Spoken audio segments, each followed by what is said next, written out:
Welcome to recipe house. আজ আমি বানাবো ভোলা মাছের ঝাল।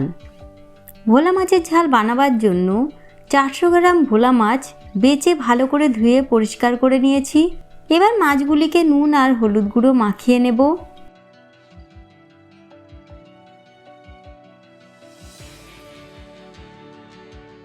নুন আর হলুদটিকে মাছের গায়ে মাখানোর পর মাছগুলিকে 10 থেকে 15 মিনিট রেখে দেব।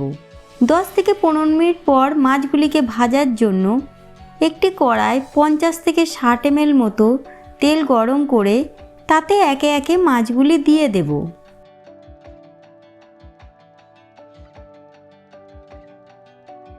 মাছগুলিকে মিডিয়াম ফ্লেমে 5 থেকে 7 মিনিট ভেজে নেব। 5 থেকে 7 মিনিট পর মাছগুলি উল্টে অপর পিঠটিকেও 4 থেকে 5 মিনিট ভেজে নেব। মাছগুলি ভাজা হয়ে গিয়েছে, এবার এগুলিকে তুলে নেব। এরপর মাছ ভাজার গরম তেলেই দিয়ে দেব 2টি মিডিয়াম সাইজ কুচিয়ে রাখা পেঁয়াজ।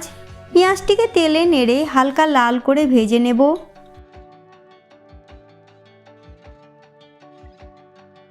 পেঁয়াজটি হালকা লাল হয়ে ভাজা হয়ে এলে দিয়ে দেব 1 চামচ আদা রসুন বাটা। আদা রসুন বাটাটিকেও পেঁয়াজের সাথে নেড়ে ভেজে নিতে হবে।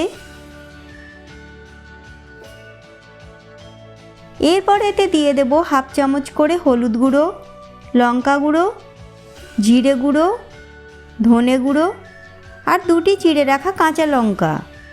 গুঁড়ো মশলাগুলিকেও লো ফ্লেমে 1 থেকে 2 মিনিট মতন ভেজে নেব। 1 থেকে 2 মিনিট পর দিয়ে দেবো একটি বড় সাইজ টমেটো পিউরি। তারই সাথে দিয়ে দেবো পরিমাণ মতো নুন আর টমেটো পিউরিটিকে মশলার সাথে নেড়ে কষে নেব যতক্ষণ না মশলা থেকে তেল ছাড়ছে।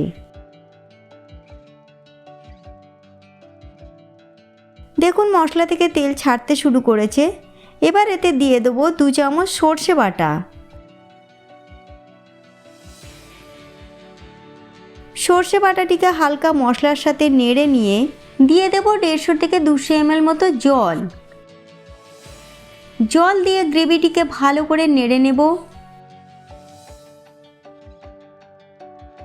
এরপর গ্রেভিটি ফুটতে থাকলে দিয়ে দেব 1/2 চামচ গরম মশলা।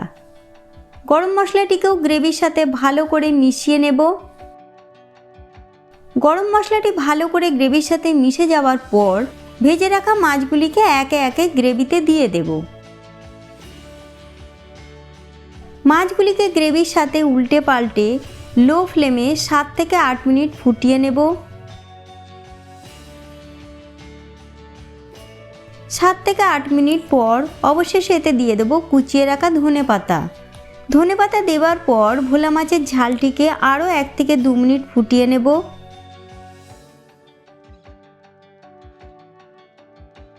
1 থেকে 2 মিনিট পর ভোলা মাছের ঝালটি গরম গরম পরিবেশনের জন্য একদম রেডি। যদি আমার তৈরি রেসিপিটি আপনাদের ভালো লেগে থাকে তাহলে অবশ্যই ভিডিওটিকে লাইক এবং শেয়ার করবেন। এই রকম সুস্বাদু রেসিপি পাওয়ার জন্য আমাদের চ্যানেল রেসিপি হাউসকে সাবস্ক্রাইব করতে ভুলবেন না।